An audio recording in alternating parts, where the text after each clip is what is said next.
አስተኝተው አንገታቸውን በቢላ በጩቤ በሳንጃ አርዷል።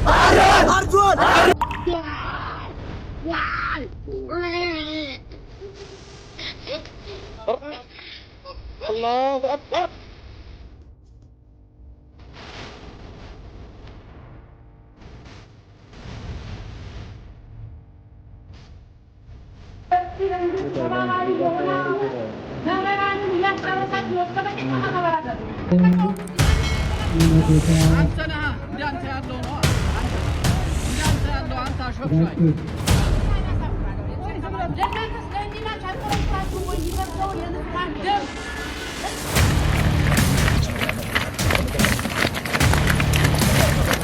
የአሩሲን ስንዴ እንዴት ይየተብላው ያረሰው ገጀራ ያበቀለው ደም ጸጋሉ ሰዎች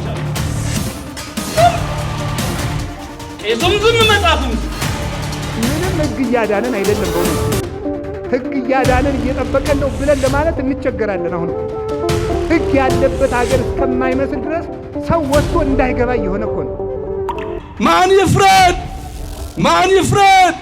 መልስ ስጠን። ከአርያም ክንድህን ላክልን። ሞቱ ስለማይነካችሁ፣ ሀዘኑ ስለማይነካችሁ ጥምጣማችሁን ኪሊማንጃሮ ተራራ አስመስላችሁ ትሳለቁበታላችሁ። ሰው ለሌላው አልደረሰው እንደምንድን ነው ሰላም ጤና ይስጥልኝ። እንዴት ናችሁ? አሁንም በአዳዲስ ቪዲዮዎች ወደ እናንተ ተመልሼ መጥቻለሁ። ጫፍ ላይ ያሳዩዋችሁ ቪዲዮዎች ሐሳቤን የምሰጥባቸው ቪዲዮዎች ናቸው። በአንድ ቤተክርስቲያን ውስጥ እንግዲህ ህዝበ ምዕመኑና የቤተክርስቲያን አባቶች ግብግብ የፈጠሩበት፣ በተለይ ከአንድ ወጣት ጋር ስለ ቤተክርስቲያን ይመለከታቸዋል፣ ስለ ህዝበ ምዕመኑም ይመለከታቸዋል፣ ስለሚታረደው ንጹሃን ኦርቶዶክስም ይመለከታቸዋል፣ ስለሚቃጠለው ቅድስት ቤተክርስቲያንም እናንተን ያገባቸዋል በማለት በመከራከር ላይ ያለው ወጣት ላይ እንግዲህ አንድ የቤተክርስቲያን አባት በጣም አጸያፊ የሆነ አማርኛ ሲመልስለት በጆሮዬ ስለገባ ቪዲዮ ይዤላችሁ መጥቻለሁ። ግብግቡ ከየት ነው የጀመረው? ግብግቡስ ለምን ሊጀምር ቻለ? አብረን የምንመለከተው ይሆናል። በተለይ ሰሞኑን በኦርቶዶክሳውያን ላይ እየደረሰ ያለው ግፍ እያየነው ስለሆነ ማለት ነው። ሌላው እንግዲህ ብፁዕ አባታችን አቡነ ጴጥሮስ አንድን የቤተክርስቲያን አገልጋይ መምህር ሲያወግዙ የተሰማበት ቪዲዮ አለ። ይሄ ነገር ለምንድን ነው የተደረገው? ብፁዕ አባታችን አቡነ ጴጥሮስ ቤት ነው የሚኖሩት? ለምንስ ሊያወግዙ ቻሉ? አብረን የምናየው ነው የሚሆነው። ሌላው አንድ አባታችን እንግዲህ በአንድ መድረክ ላይ ተንበርክከው እግዚአብሔር ይፈርዳል እያሉ ያለቀሱ የታየበት ቪዲዮ አለ። ይሄንንም አብረን የምንመለከት ይሆናል ማለት ነው። ዘመዴም አንድን የቤተክርስቲያን አገልጋይ የቤተክርስቲያኑ አገልጋይ ራሱ በጻፈው ጽሁፍ በሰራው ስህተት ሲወቅሰው የተሰማበት ቪዲዮ አለ። ምናልባት የቤተክርስቲያኖችን አገልጋይ ይሄ መከራና ይሄ ስቃይ ላይደርስባቸው ይችላል። ንጹሃን ኦርቶዶክስና ቋሚዋ ቅድስት ቤተክርስቲያን ላይ ነው መከራ እየደረሰ ያለው፣ እናንተን እየነካችሁ አይደለም በማለት ሐሳቡን እያጋራ ነው ማለት ነው። ሌሎች ቪዲዮዎችም አሉ። ከእናንተ የሚጠበቀው ሚዲያውን ሰብስክራይብ፣ ቪዲዮዎችን ደግሞ ላይክ እና ሼር እያደረጋችሁ ለብዙ ኦርቶዶክሳውያን ማድረስ ነው። በሌሎች ቪዲዮዎች ሐሳቤን የምሰጥ ነው የሚሆነው። በተለይ በአርሲ ስለሚገደሉት ኦርቶዶክሳውያንና ስለሚቃጠሉ አብያተ ክርስቲያን ዛሬም ቪዲዮ ይዤላችሁ መጥቻለሁ። ላይክ፣ ሼር፣ ሰብስክራይብ አድርጉ። ሰብስክራይብ ለምንድን ነው የማታደርጉት? አሁን አድርጉ። ቤተሰቦቼ በቤተ ክርስቲያን ውስጥ የተፈጠረውን ግብግብ ቪዲዮ ከማየታችን በፊት ህዝበ ምዕመኑ ሆ ብሎ የወጣበት ወይንም ስለ አርሲ ኦርቶዶክሳውያን ድምጽ እየሆኑ ሰላማዊ ሰልፍ ወጣቱ የወጣበትን ቪዲዮ ላሳያችሁና እዚህ ቪዲዮ ላይ ወጣቶቹ ምን እያሉ ነው፣ መሪ ቃላቸው ምንድነው የሚለውን ነገር ነው የምንመለከተው። በነገራችን ላይ እየተናገሩ ያሉት ፍትህ ለአርሲ ኦርቶዶክሳውያን አይደለም እያሉ ያሉትና ምን እያሉ ነው? ከዛም በኋላ ምስልን በተደገፈ መልኩ እኔም ሐሳቤን የምሰጥበት ነው የሚሆነው። እንመልከተው እስኪ ይሄን ቪዲዮ። አስተኝተው አንገታቸውን በቢላ በጩቤ በሳንጃ አርዷል። ዛሬ የአሩሲን ስንዴ እንዴት ብዬ ልብላው ያረሰው ገጀራ ያበቀለው ደም ነው። ክፉና ደግ የማያውቀውን ይህንን ሕፃን እንደዚህ አድርገው በአሰቃቂ ሁኔታ ከገደሉት ታላላቆችንማ እንዴት አድርገው አሰቃይተው ይገሏቸው። እንግዲህ ቪዲዮን ሰምታችኋል። ይሄ ከታች የምትመለከቱት ምስልም ይታያችኋል። ምስሉ ላይ ደግሞ የተጻፈውን ነገር ማንበብ ትችላላችሁ። በነገራችን ላይ በኤዲት እኔ የጻፍኩት ነገር አይደለም። ኦርቶዶክሳውያንን ለመጨፍጨፍ ሲንቀሳቀስ የነበረ በርካታ ቢላና ጩቤ ተይዟል የሚል ነገር ነው።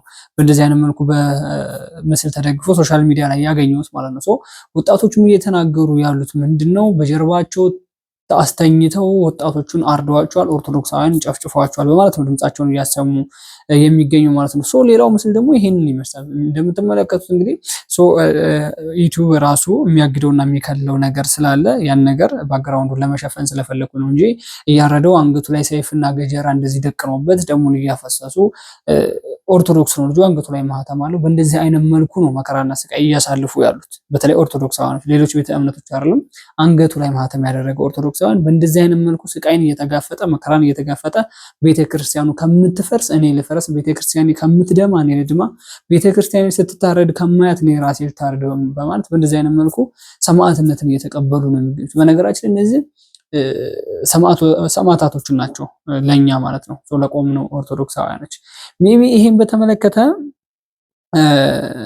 ሰሞኑን በጣም ሶሻል ሚዲያ ላይ መነጋገሪያ የሆነ አንድ ቪዲዮ አለ ከቤተክርስቲያን አባቶች ጋር ግብግብ የተፈጠረበት ማለት ነው። ሶ ይሄ ወጣት ካሁን በፊት ምን ብሎ ነበር የሚለው ነገር እኔም በቃሌ እነግራችኋለሁ። ሶ ቪዲዮን እንየውና እስኪ ሐሳቤን ሰጥበታለሁ። ከቤተክርስቲያን አባቶች ጋር ለምንድነው ግብግብ ሊፈጥር የቻለው? ለምንድነው ያ ሁላ ሺህ ህዝብ በሚገኝበት ምዕመን መካከል ይሄንን አማርኛ ሊናገር የቻለበት ምክንያት ምንድነው? ከቤተክርስቲያኑ አባት ወይንም ከመምህሩ ለሱ መልስ ያገኘው ምን አይነት ቃላት ነው የሚለው ነገር እናያለን። እንስማው።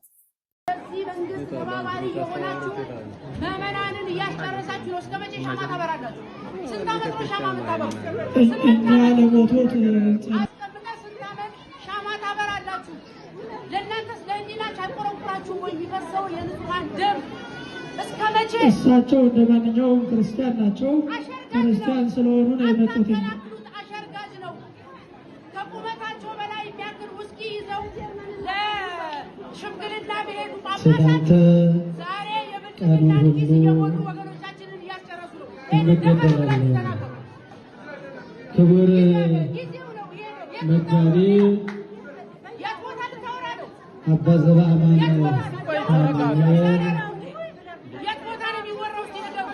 ክቡር አምባሳደር ተስፋዬ በሀገረ እስራኤል የኢትዮጵያ ባለስልጣን አምባሳደር፣ ክቡራን አበው መነኮሳት፣ እንዳንተ ያለው ነው እንዳንተ ያለው አንተ አሽፈክሻይ በመጸለይ ነው የመጣነው። እግዚአብሔርን ለማመስገን ነው የመጣነው። ከዚህ ያለፈ አጀንዳ ያለው ሰው ባይዘዌ ይህን ቪዲዮ ስሰማ በጣም ነው የገረመኝ። አንደኛ የገረመኝ ነገር ምንድነው የወጣቱ ድፍረት፣ ምን ያህል ለቤተ ክርስቲያኑ ይቆረቆራል፣ ምን ያህል ስለ ህዝበ ምዕመኑና ስለ ኦርቶዶክስ መንጋ ይመለከተኛል ብሎ ድምጹን እያሰማ እንደሆነ በጣም የገረመኝ ቪዲዮ ነው። ከዚህ መካከል ደግሞ በጣም የታዘብኩት ነገር ምንድነው የቤተ ክርስቲያኑ አባት ወይንም መድረክ ላይ ያለው ግለሰብ በእንደዚህ አይነት መልኩ አጸያፊ መልስ ሲመልስለት፣ እስከ መቼ ድረስ ነው ጥቁር ሻማ የምታበሩት? እስከ መቼ ድረስ ነው እንደዚህ ያላችሁ አላግባብ የሆነ ነገር ህዝቡን እየሸፋፈናችሁ የምታልፉት? እስከ መቼ ድረስ ነው ነፍስ ይማር ብቻ እያላችሁ ድምጻችሁን የምታሰሙት? እያለ ነው እንግዲህ እስከ መቼ እናንተ ናችሁ ኦርቶዶክሳውያን ግድያ ምክንያት መንስኤ የሆናችሁ የሸፋፈናችሁ ያለ ድምጹን እያሰማ ነው። ጮክ ብሎም እየጮህ ነው። ይሄ ነገር እኔ ትክክል ነው የምለው። ለምን ካሁን በፊት የተደረገው ነገር አለ፣ ትናንት የተደረገው፣ ከትናንት ወዲያ ከአመታት በፊት እያለ እየወረደ ዛሬ ላይ ደርሷል። እያለ የህዝብ ምዕመን ተጨፈጨፈ፣ ኦርቶዶክሳውያኖች ተገደሉ፣ ከዛም በኋላ ቤተክርስቲያን ተቃጠለ። ትልቁ ኦርቶዶክስን የሚያመው ነገር የዛሬው የ101 ዓመት ሙሉ የቆየው የቅዱስ ገብርኤል ቤተክርስቲያን መቃጠል ነው። ስለዚህ ይህን ድምጽ ለምን አሰማህ? አንተ ነህ የምታርደው። ይሄ ልጅ በነገራችን ላይ ቲክቶክ ሶሻል ሚዲያ ላይ ኦርቶዶክሳውያንን ማደራጀት አለብን። ቢያንስ የኦርቶዶክስ ትምህርት ሌላ ግደሉ አይልም። ኦርቶዶክሳውያኖች ሌላ አትንኩን ነው እንጂ እንንካችሁ አይሉም። አትምጡብን አንምጣባችሁ ነው የሚሉት። ስለዚህ ራሳቸው እንዲከላከሉበት ቢያንስ እናደራጃቸው እያለ ቪዲዮ እየሰራ ነበረ። ሜቢ በእንደዚህ አይነት መልኩ ኦርቶዶክሳውያኖች እንዳይጨፈጨፉ የሚፈልግን ወጣት አንተ ነህ የምታስገድለው፣ አንተ ነህ ይሄን ነገር የምታደርገው ብሎ ከአንድ አባት ታቦት ከሚሸከም ቤተክርስቲያንን ከሚበራ ህዝበ ምዕመኑን መስቀል ይዞ ከሚባርክ መንጋውን ከሚጠብቅ እረኛ ከሆነ አባት እንደዚህ አይነት ነገር መስማት በጣም የሚያም ነገር ነው። በነገራችን ላይ ልጁ የጠየቀው ጥያቄ ትክክል እኮ ነው። እስከ መቼ ድረስ ነው ሻማ የሚበራው? እስከ መቼ ድረስ ነው ይሄን ቁመታችንን የሚያክል ሻማ ዛሬ ነፍስ ይማር ይባላል፣ ዛሬ ለነሱ መታሰቢያ ይሆናል እየተባለ ረጃጅም ቁመት የሚያክል ሻማ ማለት ቤተክርስቲያን የሚበራው እስከ መቼ ነው? እሱ አባቶች ጥቁር ቀሚስ የሚለብሱት እስከ መቼ ነው? ለማስመሰል ነው እንደሚለብሱ ጥቁር ቆብ የሚለበሰው አባቶች ቤተክርስቲያን መድረክ ላይ ሲያስተምሩ ለማስመሰል ነው የእውነት ከልባቸው አዝነው አይደለም ማለት ነው የሚያስተምሩት።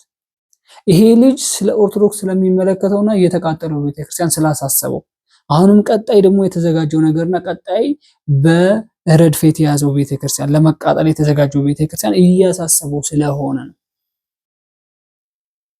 ሜቢ መድረክ ላይ እኮ ትንሽ ከተሰበከ በኋላ ወደ ገንዘብ ልመና ነው የሚሄደው። የሚታወቅ ነገር እኮ ነው። የኦርቶዶክሳውያን ሞት ለምንድን ነው የማያንገበግባችሁ? የቤተክርስቲያኒቱ መቃጠል ለምንድን ነው የማያንገበግባችሁ? ይሄ በነገራችን ላይ ለአባቶች የሚሆን ነው። ቄስ ስለሆነ የሆነ ነገር ስለሆነ ምናምን አይደለም። እሱ እኔን የሚመለከት ነገር አይደለም። ክርስቶስ አክብሮታል፣ ቤተክርስቲያን ሾመዋለች። ከዛ ህዝበ ምዕመኑን መንጋውን መጠበቅ አለበት። እረኛ ነው፣ የመንጋው እረኛ ነው። የጠፉትን በጎች የሚሰበስቡት አባቶች ናቸው። ስለዚህ ከሌላው ወንጌል ከሌላው ትምህርት ይልቅ ስለ ኦርቶዶክሳውያን ድምጽ ማንሆነው ምንድነው? የትኛው ኦርቶዶክስ ነው ቀጣይ ወንጌል የሚማረው? የትኛው አንገቱ ላይ ማህተም ያደረገ ሰው ነው ቀጣይ ቁጭ ብሎ መጽሐፍ ቅዱስን የሚያጠናውና የሚማረው? እየተሰበከ ያለው ኦርቶዶክስ ንብ እንጂ ዝንብ አይደለም የሚባል ጥቅስ አለ። ኦርቶዶክስ እየሞተ ይበዛል። በየትኛው መጽሐፍና በየትኛው መስመር ነው እየሞተ የሚበዛው? እየሞቱ መብዛት ካለ እስከዛሬ እየሞቱ ለምን አልበዙ? ሜቢ ይሄ ነገር በጣም የሚታሰብበት ነገር ነው ብዬ አስባለሁ። ወጣቶች አባቶችን ሲወቅሱ ለምን ይወቅሳሉ? ወጣቶች ቤተክርስቲያን ቆመው ስለ ኦርቶዶክስ ፍትህ እያሉ ሲጮሁ ለምን ይጮሃሉ? ዝም በሉ አፋችሁ ይዘጋ የሚባልበት ነገር አግባብ አይደለም። አሁን ነገሩን የምናዞረው ወደ አባቶች ነው ማለት ነው። አሁን ወደ ቤተክርስቲያን አስተዳዳሪዎች፣ ወደ ጳጳሶች፣ ወደ ቤተክርስቲያን መምህራኖች ልንሄድ ነው ማለት ነው። አሁን ቤተክርስቲያን ውስጥ ራሱ ለሁለት ተከፍሏል። ለኦርቶዶክስ የሚያስብ፣ ለኦርቶዶክስ የማያስብ፣ ገንዘብ የሚያስብ፣ ገንዘብ የማያስብ፣ በቃ በሁለቱ አንግል ተከፍሏል ቤተክርስቲያን ውስጥ። ለዚህ ልጅ እንደውም በስርዓት አስረድቶ ለህዝብ ምዕመኑ ብዙ ሺህ በተገኘበት ህዝብ ምዕመን ሐዘን መደረግ ካለበት ሐዘን፣ ጥቁር መለበስ ካለበት አሁን ነው እንደውም ጥቁር መለበስ ያለበት። ትላንትና ለጳጳሶች ወንበር ብለን እኮ እኔ የዛን ጊዜ ጥቁር የለበስኩበት ጊዜ አንገበግበኛል። በነገራችን ላይ ለጳጳሶች ወንበር ተብሎ ጥቁር ለብሰናል። ዛሬ ቤተክርስቲያን ሲቃጠል ለምንድን ነው ጥቁር ልበሱ ያልተባለው? ዛሬ ቤተክርስቲያን ሲወድም ኦርቶዶክሳውያን ሲጨፈጨፉ ለምንድን ነው አባቶች ወጥተው ጥቁር ልበሱ ብለው ያላዘዙት? ለምንድን ነው? ያኔ የተሽከርካሪውን ወንበር ነበር የሚፈልጉት፣ ስለ ህዝቡን አይፈልጉትም። ህዝቡ እያለቀ ነው፣ እነሱን የሚነካቸው ነገር የለም። በዚህ ጉዳይ በነገራችን ላይ ዘመዴ በደንብ ተናግሮታል። ቀጣይ ማሳያችሁ ቪዲዮ አለ። አባቶችን በምን አይነት መንገድ ነው የምንመዝነው? አንድ አባት ላሳያችሁ ደግሞ እንመልከታቸው። ማን ይፍረድ? ማን ይፍረድ? መልስ ስጠን፣ ከአርያም ክንድህን ላክልን። እስቲ እንደው አንዴ እንንበርከክ፣ ግድልን ተንበርከክ ውስጥ ወደ ስላሴ ሁላችንም እንንበርከክ፣ ሁላችን ሁለት እጃችን አንስተን እንንበርከክ። እግዚአብሔር ይፈርዳል። በቅርብ ቀን እግዚአብሔር ፍርዱን ያመጣል። ሁላችን ወደዛ እንንበርከክ። ይኸው ሁላችንም ወደ ስላሴ እንንበርከክ። ስላሴ መልሱን እንዲሰጥ እጃችን አንስተን እንንበርከክ። አጋዕዝተ ዓለም ስላሴ አባታችን መልስ ስጠን፣ መልስ ስጠን። ከአርያም ክንድህን ላክልን፣ ፍርድህን ላክልን። ወገኖቻችን አለቁ፣ ደቀቁ፣ ታረዱ፣ ደማቸው ፈሰሰ። ቤተ ክርስቲያን ተሰደደች፣ ተቃጠለች። የስደቱ ዘመን ይቁም፣ ደም መፍሰስ ይቁም። ማን ይፍረድ? ማን ይፍረድ? ማን ይፍረድ? ማን ይፍረድ? ይሄ አምላክ ይፍረድ። አመስግኑትና ይፍረድ ይሄ አምላክ።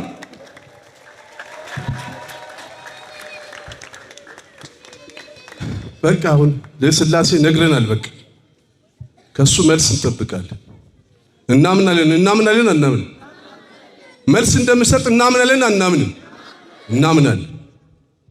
እዚህ በኋላ ክርስቲያኖች አንድነታችንን ማጥበቅ አለብን። አንድነት በኢትዮጵያም በመላው ዓለም ያሉ ክርስቲያኖች አንድነት ያስፈልጋል፣ ህብረት ያስፈልጋል። ወገኖቻችን ስታረዱ ወዲያውኑ ወደ ቤተ እግዚአብሔር ተሰብስበን ማልቀስ። በቃ ሰውን ክፉ አትናገሩ፣ አትሳደቡ፣ ሐሰትም አትናገሩ። ማልቀስ ብቻ። መድኃኔዓለም እንባችንን ያብስል። አሁን እኚህን አባት ከየትኞቹ አባት እንመድባቸው? ማን ይፍረድ? ከአርያም ክንድህን ላክልን እያሉ በአደባባይ ተንበርክከው እያለቀሱ ክርስቶስን እየተማጸኑ ህዝበ ምዕመኑን ተንበርከኩና ክርስቶስን ይቅር በለን፣ የኦርቶዶክሳውያን ሞት፣ የቤተክርስቲያን ቃጠሎ ይቅር እያሉ በእንደዚህ አይነት መልኩ እያለቀሱ ያሉ አባቶች አሉ። ከየትኛው አባት በኩል እንመድባቸው? ስለ ቤተክርስቲያን የማይመለከተውና ስለ ቤተክርስቲያን ዝምታውን መስበር ያልቻሉ አባቶች አሉ። የኦርቶዶክሳውያን ሞት ያላስደነቀጣቸው አባቶች አሉ። የቤተክርስቲያን መቃጠል እነሱ ጋር ምንም ያልመጣባቸው ያላስደነቀጣቸው አባቶች አሉ። እንደነዚህ አይነት አባቶች ደግሞ አሉ። ህዝበ ምዕመኑን ሰብስበው እግዚአብሔር ይፍረደን እያሉ እያለቀሱ ያሉ አባቶች አሉ። ስለዚህ ቤተክርስቲያን ክርስቶስ ራሱ ወደ ማንኛው እንደሚሆን እኔ አንዳንድ ጊዜ ቤተክርስቲያን በጣም አሁን ግራ የተጋባች ዘመን ላይ ነው ያለችው። ቤተክርስቲያንን በጣም በጥፍሩ ቆሞ ስለ ቤተክርስቲያን እየተከራከረ ቤተክርስቲያንን ማሳነጽ፣ ቤተክርስቲያንን ማነጽ፣ ኦርቶዶክሳውያንን መጠበቅ የሚፈልጉ አባቶች አሉ። አንዳንድ ደግሞ ከኦርቶዶክሳውያን ከህዝበ ምዕመኑ ገንዘቡን ሰብስቦ የራሱን ቤት ንብረት ምናምን ጽድት ያለ ነገር ይዞ መውጣት የሚፈልግ ግለሰብ አለ። ስለዚህ እግዚአብሔር ነው ፈራጁ ማለት ነው። በነገራችን ላይ እነዛ ወጣቶች ድምጽ እየሆኑ ያሉት በአደባባይ በቤተክርስቲያን ላይ ወጥቶ ከቤተክርስቲያን አባቶች ጋር እየተከራከረ እየተጨቃጨቀ እየተነታረከ ያለው እናንተ ናችሁ የምታስጨፈጭፉት። ስለዚህ ማስጨፍጨፋችሁን አቁሙ፣ ድምጽ ሁኑ፣ ድምጻችሁን ስበሩት፣ ዝምታችሁን ስበሩት፣ ተናገሩት፣ አትፍሩት እያለ እየጮሃለው። በነገራችን ላይ አባቶች እኮ ለመሞት ወደ ኋላ ማለት የለባቸው።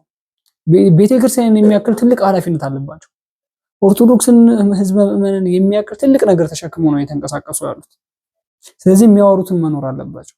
እንደዚህ አይነት ድምጽ ሁለተኛ መስማት የለብንም እያሉ ነው ድምጽ እየሆኑ ያሉት። ይሄን ድምጽ ታሳውስታላችሁ ብዬ አስባለሁ። ስሙት።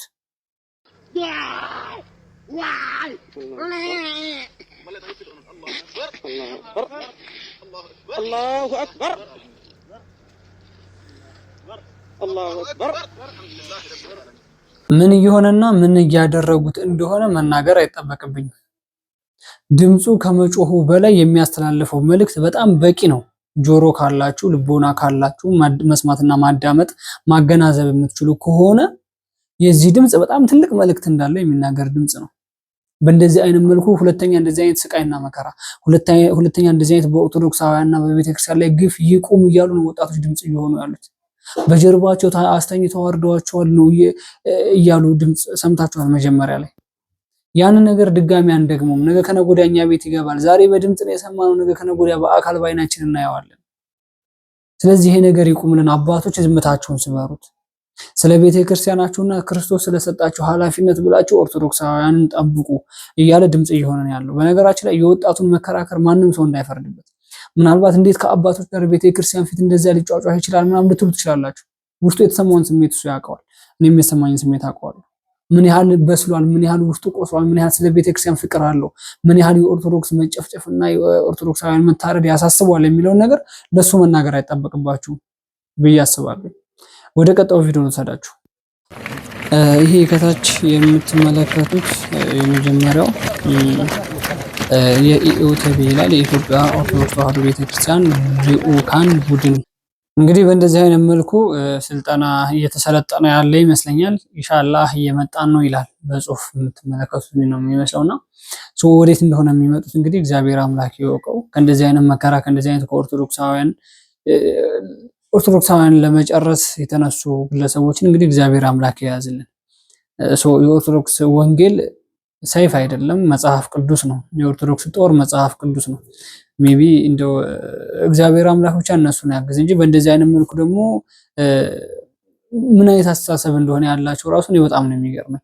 ሰውን ለመጨረስ መሰልጠን፣ ሰውን ለማረድ መሰልጠን፣ አንገቱ ላይ ማህተም ያደረገ ኦርቶዶክስን ለማረድና ለመጨፍጨፍ ይሁን የሚያስደስት አይነት ነገር፣ ሰውን መግደል የሚያስደስት ፍጡር እኔ እንግዲህ በየትኛው ዘመን የትኛው አምላክ እንደሆነ እንደዚህ አይነት ነገር ያስተማረው የትኛው መጽሐፍ የትኛው አስተምሮ እንደሆነ እንደዚህ ካደረግ ትጸድቃለህ፣ እንደዚህ ካደረግ መንግስተ ሰማያትን ትወርሳለህ የሚል አስተምሮ እኔ አይቺም ስለማላቅ ነው። በነገራችን ላይ እግዚአብሔር አምላክ ያዝልን በዚህ ጉዳይ። በነገራችን ላይ መምህር ምህረተአብ ካሁን በፊት ሲናገር የሰማሁት ነገር ነበረ። ሜቢ እሱ የተናገረው ነገር አንድም ጠብ አላለም።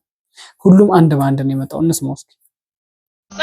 ይሄ ከታች የምትመለከቱት የመጀመሪያው የኢኦቲቪ ይላል የኢትዮጵያ ኦርቶዶክስ ተዋሕዶ ቤተክርስቲያን ልዑካን ቡድን በምስራቅ አርሲ የተፈጸመውን ጥቃት በተመለከተ አስመልክቶ ከመንግስት ጋር ተወያየ ነው የሚለው። በምስራቅ አርሲ ዞን በአስኮ በሽርካ እና በሆንቃሎ ዋቢ ወረዳዎች በምዕመናን ላይ የደረሰውን ጥቃትና የቤተክርስቲያን መቃጠል ተከትሎ የኢትዮጵያ ኦርቶዶክስ ተዋሕዶ ቤተክርስቲያን ከፍተኛ ልዑካን ቡድን ከሰላም ሚኒስቴር ጋር እና ከኦሮሚያ ክልል ከፍተኛ ኃላፊዎች ጋር ተወያይቷል ነው የሚለው።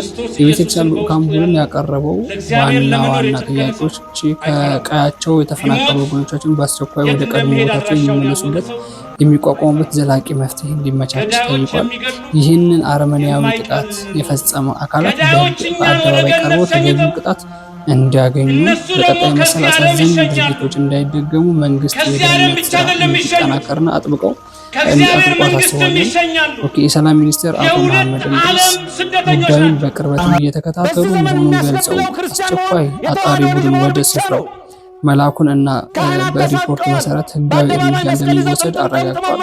የኦሮሚያ ክልል አመራሮች በስፍራው የተከሰተውን ግጭት ለመቆጣጠር ጥረት ማድረጋቸውን ጠቁመው ለተጎጂዎች የሚደረገውን ድጋፍ እንደሚያግዙ ቃል ገብተዋል። በምስራቅ አርሲ የጅጅጋ አህጉረ ስብከት ሊቃነ ጳጳስ ብፁዕ አባታችን አቡነ ኤልሳ የደረሰውን ጉዳት በቁጥር የተደገፈ መረጃ ያቀረቡ ሲሆን የቅዱስ ሲኖዶስ ቋሚ ኮሚቴ የተጎዱትን ለመደገፍና አብያተ ክርስቲያኑ መልሶ ለመገንባት አስፈላጊ ሁሉ እንደሚያደርግ አሳውቋል። እንግዲህ ከታች ፎቶ ምናምን ብፁዕ አባታችን አቡነ ሳዊሮስ አለ። የብፁዕ አባታችን አቡነ ኤልሳ ፎቶ አለ ማለት ነው። ሜቢ እንግዲህ የተቃጠለውን ቤተክርስቲያን እንደሚሰራው ቅዱስ ሲኖዶስ አይመስለኝም። ያው ህዝበ ምዕመኑ ነው ገንዘብ የሚወሰደው። እንግዲህ እስቲ በሂደት የምናየው ያስባሉ።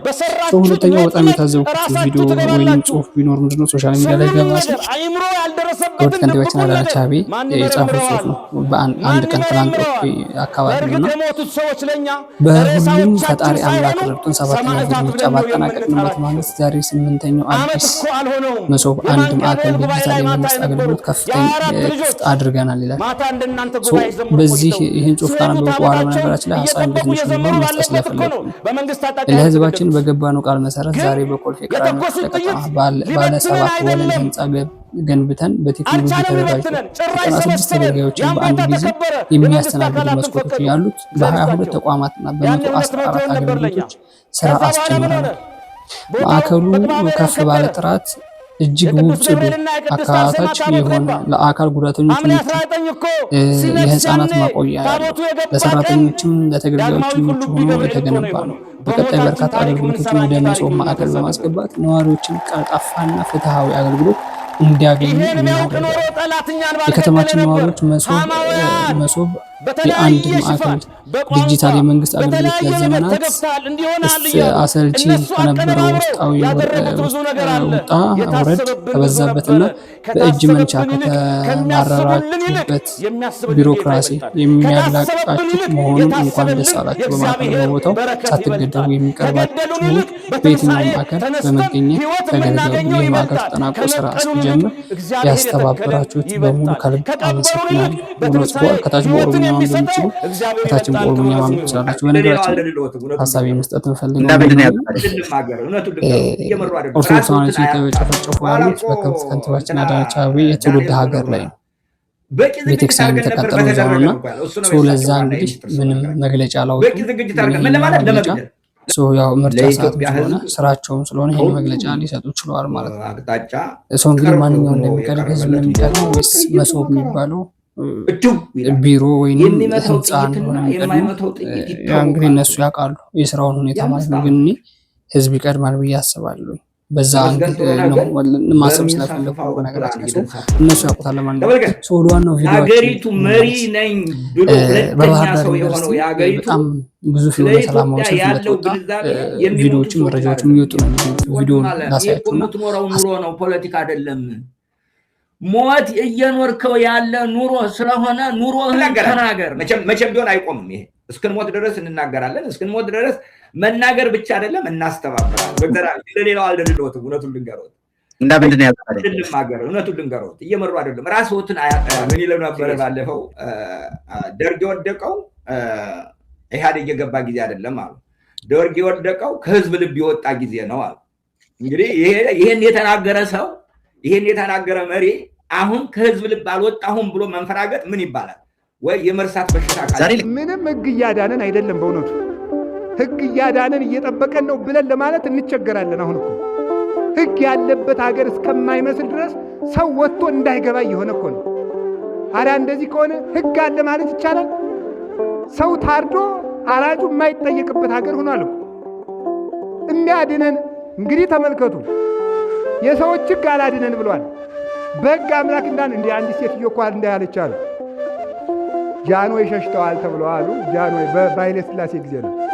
በኃይለ ሥላሴ አምላክ ነበር የሚባል ድሮና በኃይለ ሥላሴ አምላክ ብትል በዚያ ደግሞ የደርግ ወታደሮች በደርግ አምላክ እንዳትል ደግሞ የጃንሆይ ወታደሮችም ደግሞ በዚያ አጠገብ ደግሞ አሉ። ኋላ ምን አለች? የድብልቅልቁ ያለ አለች አሉ። በእውነት ማለት በማን አምላክ ይባል እኮ አይደረስ እኮ ነው። እናንተ ወዲህ ሲሉት ወዲያ ሲሉት የሚጨበጥ የጠፋበት። ታዲያ ተመልክቱ፣ የሰዎች ሕግ እያዳንንም እየጠበቀንም ተስፋ እየሆነንም አይደለም። ምን ይሻለናል?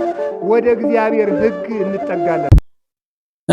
ምን ነው እሱ በነበረው ምን ነው መምህር ምህረተአብ በአሁን ሰዓት ኢትዮጵያ ውስጥ በነበረና ማንቂያ ደውልን ሰብስቦ ባስተማረ የሚያስብል ጊዜ ላይ ያለ ነው። በነገራችን ላይ ያኔ 24 አካባቢ ላይ ታቦት አጅበው ሲሄዱ ወጣቶች በአንድም በሌላ መንገድ የሞቱ ሰዎች ነበሩ። የዛን ጊዜን አስታውሶ ነው በአንድ መድረክ ላይ ማንቂያ ደውል ፕሮግራም ሰብስቦ 2 ሰው 4 ሰው ሞተ ወይንም ኦርቶዶክሳውያን ተጨፈጨፉ ብሎ በእንደዚህ አይነት መልኩ ቀውጢ አድርጎ እየሰበከ የነበረው ማለት ነው። አሁን በዚህ ሰዓት ደግሞ ኢትዮጵያ ውስጥ ቢኖር ምን ይፈጠር ነበር የሚለውን ነገር ማሰብ ይከብዳል ብዬ አላስብም። በዚህ ጉዳይ በነገራችን ላይ መምህር ምህረተአብ የተናገረው ነገር ነው። ጸጥ ያሉ ሰዎች አሉ። የሆነ ስልጣን ላይ ሆኖ ጸጥ ያሉ አሉ። የሆነ የቤተክርስቲያን አካላት ላይ ሆኖ ቦታ ላይ ሆኖ ጸጥ ያሉ አሉ። ግን መፍትሄው እጃቸው ላይ አለ። ኦርቶዶክሳውያን እንዳይገደሉ፣ ቤተክርስቲያን እንዳይቃጠል ማድረግ ይችላሉ። መፍትሄው እጃቸው ላይ ነው ያለው። ሁሉም ነገር እጃቸው ላይ አለ። ግን ያን ነገር ማውጣት አልቻሉም። ያን ነገር መናገር አልቻሉም። ምናልባት ቤተክርስቲያኗን ስለማይፈልጉት ይሁን አላውቅም። ምናልባት እንደዚህ ብለው ከተናገሩ ሊታሰሩ ይችላሉ። የምናውቀው ነገር የለም። የሆነ ነገር ድምጽ የሚያወጡ ከሆነ ማስፈራሪያ ሊመጣባቸው ይችላል። የተለያዩ ነገሮች ሊሆኑ ይችላል። የምናውቀው ነገር የለም። ግን ከቤተክርስቲያን አይበልጥም። ነገ ከነገ ወዲያ ስርዓት የሚባለው ነገር እኮ እኛ ጋር ይመጣል እኮ። ስለ ቤተክርስቲያን እየጮኸ ነው። ቀጣይም እንጮሃለን። አሁንም እየጮኸ ነው። ቀጣይም እንጮሃለን ስለ ቤተክርስቲያን ስለሚመለከተን። ኦርቶዶክስ ስለሆንኩኝ ስለ ቤተክርስቲያን ብቻ አይደለም። የእስልምና እምነት ተከታዮች የሆነ ነገር ቢደርስባቸው መጮህ አይቀርም። ለምን? ካሁን በፊትም ሰርቻለሁ። ስለዚህ እስልምና እምነት ተከታዮች እየጮሁ ነው በአሁን ሰዓት። በነገራችን ላይ የኦርቶዶክስ እምነት ተከታዮች መምህራኖች የሆኑ ትልቅ ቦታ ላይ ያሉ ሰዎች ባለስልጣን አንገቱ ላይ ማህተም ያደረገ በሶፍ የተሸፈነ ማህተም ከውስጥ አድርጎ ለምን እንደሆነ ድምጻቸውን የማያሰሙት ዝምታን ለምን እንደመረጡ ግን እግዚአብሔር አምላክ ይወቀው። ለዛ ነው ቤተክርስቲያኒቷን ለፎቶና ለቪዲዮ ወይንም ትዳራችሁን ለመመስረቻ ብቻ ነው የምትፈልጓት። እዚህ ቤተክርስቲያን ሄዶ ነበር ይሄ ባለስልጣን ተብሎ እንዲወራላችሁ ብቻ ነው የምትፈልጉት እያልን ሁሌ የምንጮህ ይሄን ነገር ስለሚመጣ ስለምናቅ ነው። በነገራችን ላይ ቤተክርስቲያን ለፎቶ ከፈለካት መከራዋ ሲመጣም ከጎን መሆን አለበት። ቤተክርስቲያን ለሆነ ትዳር ለሆነ ጥቅም ከፈለካት መከራውና ግፉ ሲበዛባትም ከጎኗ መሆን አለበት። ከሷ ጥቅም ብቻ ፈልጋለሁ ጉዳት ሲደርስባትም ከሷ ጎን መቆም ግዴታችን ነው። 100 ሺህ 200 ሺህ መስጠት ለቤተክርስቲያን ምን ትርጉም የለውም። እኔ እንደሚገባኝ ሰዎቹ ይጠቀሙበት፣ ምናልባት የቤተክርስቲያን ውስጥ ያሉ አገልጋዮች ይጠቀሙበት እንጂ ትርጉም የለውም። ስትፈርስ ግን ድምጽ መሆን በጣም ትልቅ ትርጉም አለው ብዬ አምናለሁ። እንደነ መምህር ምህረተአብ እንደነ ብፁዕ አባታችን እንደነ አቡነ ጴጥሮስ ከኢትዮጵያ ውጭ ወጥተው ተመልሰው ወደ ኢትዮጵያ እንዳይገቡ እንደታገዱት አይነት አባቶችና መምህራኖች ለኦርቶዶክስ ያስፈልጋታል። በነገራችን ላይ በዚህ ጉዳይ ዘመዴ የተናገረው ንግግር አለ። አንድን የቤተክርስቲያን መምህር ምክንያት በማድረግ እንስማው እስኪ። እና ምንድነው ሲል መንግስት አጣሪ ልኳል። እሱን እናደርጋለን። የቤተ ክርስቲያኒቷ ስራ አስኪያጅ የሆነ ከአራጆቹ ጋር አብሮ የሚሰራ ቀሚስ ለብሶ የተቀመጠ እሱን ነው እንግዲህ ሊቀ ሊቃውንት ተብዬው መናገር የለብንም ይላል። ከዛ ቅዱስነታቸው በህዝብም በመንግስትም ፊት ለህዝቡ ደህንነት ዋስትና እንዲረጋገጥ በብርቱ ሐዘን መልእክታቸውን አስተላልፈዋል። አቋርጦ ያውቃሉ። በጥቅምት አስተላልፈዋል፣ በዳር አስተላልፈዋል፣ ባለፈው አስተላልፈዋል፣ አስተላልፈዋል። መፍትሄ ያለው የለውም። እሺ እርግጠኛ ነኝ በየደረጃው ልናደርግ የሚገባን የስራ ዝርዝር አውጥቶ ወደፊት በአሩሲ ሀገረ ስብከት የሚደረገው ጥቃት እንዳይቀጥል ማድረግ የምንችልበትን አሰራር ይዘረጉናል ብዬ አምናለሁ። እስካሁን ያላደረጉትን አሁን ሊያደርግልን። ስለዚህ ቀድመን መመሪያ የሚመስል ነገሮች ለአባቶቻችን ከመስጠት እንቆጠብ። ከዚህ በፊት እንደሆነ ሁሉ አንድ ሰሞን ጩኸት ሆኖ እንዳይቀር ዘላቂ የማጣራት ስራ እንዲሰራ ከማሳሰብ ባናልፍ ደስ ይለናል። አሁን ዝም ቢልስ ዝም ቢሉስ አባታችን እርሶማ ምኖት ይነካል። ዘጭ ያለ ኑሮ ነው የሚኖሩት። አንዴ ባህር ዳር፣ አንዴ አዲስ አበባ ፈልሰስ ብሎ ነው የሚኖሩ ሊቀ ሊቃውንት ተብሎ። የሄኖክ ማዕድ ባራኪ ኖት፣ የአላፋት ዝማሬ ባራኪ ኖት፣ ሊቅ ኖት፣ የዩቲዩብ ሊቅ ኖት። ምኖት ይነካል። እርሱ አባታች የተናገር ስላሉኝ ነው የምናገረው። በደንብ ደግሞ መጣበታለሁ። በደንብ መጣበታለሁ። ሸቃላዎች ሞቱ ስለማይነካችሁ፣ ሀዘኑ ስለማይነካችሁ ጥምጣማችሁን ኪሊማንጀሮ ተራራ አስመስላችሁ ትሳለቁበታላችሁ ሰው ላይ። ዘላቂ መፍትሄ አልቋል። ህዝቡ 2 ወረዳ ህዝብ 3 ወረዳ 4 ወረዳ ህዝብ ወጥቷል። መሬቱን የውሃቢ እስላም ወርሶታል። ከብቱን ነድተውበታል። ሀረርጌ ተሻግሯል። ሀረርጌ ትላንትና ታርዷል። ከትላንት ወዲያ ታርዷል። ይቀጥላል። አሁን ከቄስ መሰማት ያለበት አንሞትም መሳሪያ አስታጥቁን ነው። እንደ ኢራቅ ክርስቲያኖች የኢራቅ ክርስቲያኖች ያደረጉት ይሄን አይደል እንዴ? አንችልም። በቃ ኢራቅ እስላማዊት ሀገር ናት። እኛ ክርስቲያኖች ለምንድን ነው የማንኖረው? አሁን እንታጠቃለን። ታጠቁ። ቄሱ ካህኑ ታጠቁ። ይኸው ዛሬ አይሲላ ማና ምን የለ አናታናቱን በርቅሰው አላሁ አክበር ብሎ ሲመጣ እግዚአብሔር ይመስገን፣ እግዚአብሔር ኃያል ነው፣ እግዚአብሔር ታላቅ ነው እያሉ በርቅሰው ራሳቸውን አስከበሩ። ጎጃም ውስጥ ሊቁ ታርዶ አልቋል። እርሶና አቡነ አብርሃም ግን ተንደላቃችሁ ነው የምትኖሩት። ምን ይነካችኋል? እና አስረስ የሚገሉት ሌላው። ዝምታ ማንን ገደለ? ዝም ማለት ማንን ገደለ?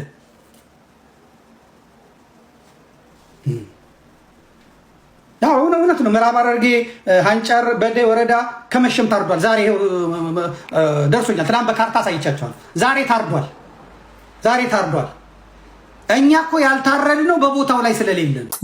ይሄ ነገር እንደ ማለባበሻና እንደ ማድበስበሻ የሚባለው ነገር ሁሌ ህዝበ ምዕመኑ አፉን እንዲዘጋ ምላሱን እንዲሰበስብ እየተደረገ ያለ ነገር እንደሆነ ይታወቃል።